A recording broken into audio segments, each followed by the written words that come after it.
Danas je Bačku Palanku posjetila direktorica Kancelarije za ljudska i manjinska prava Republike Srbije, Suzana Paunović.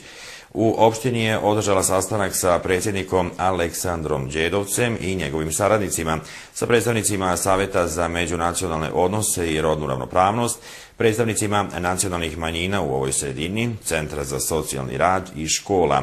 Najviše se pričalo o problemima nacionalnih manjina, o vršnjačkom nasilju i diskriminaciji.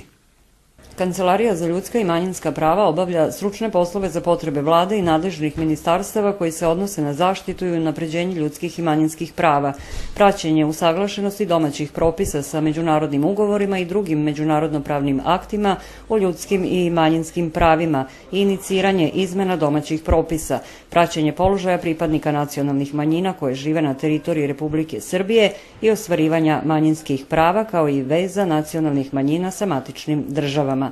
Na sastanku u Bačkoj Palanci direktorica Kancelarije Suzana Paunović imala između ostalog priliku da čuje kakvi to problemi muče nacionalne manjine u ovoj sredini.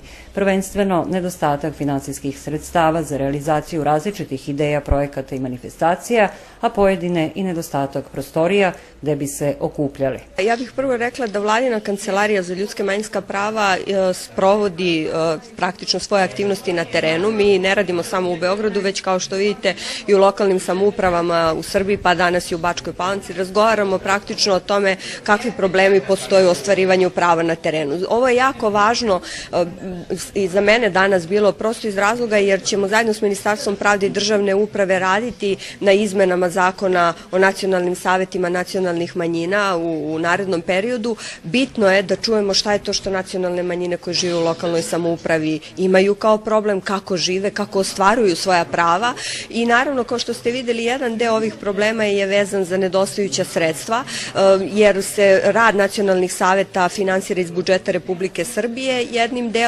delom iz budžeta nekih drugih prosto donatorskih sredstava i tako dalje, ali i iz budžeta lokalnih samouprava. Lokalne samouprave u uslovima ove ekonomske krize nisu baš uvek u mogućnosti da izađu u susret svemu onome što nacionalne manjine smatraju da je potrebno, ali evo ovakvim dijalogom mogu da se nekako artikulišu i šta su prioriteti.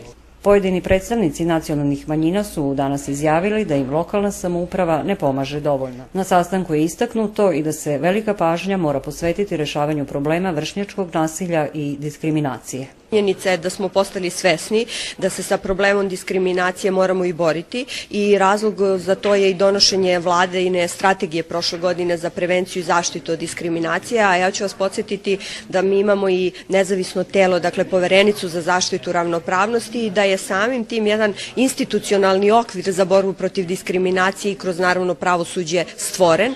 Na nama svima jeste i da počnemo da te sve propise u oblasti antidiskriminacije primenjujemo, ali i da svako od nas preispita svoje ponašanje, kako u krajnjem slučaju funkcioniše u svojoj porodici, u svom najbližem okruženju, jer promjena u ovom antidiskriminacionom polju će zavisiti pre svega od toga koliko svako od nas bude spreman da tu promjenu unese.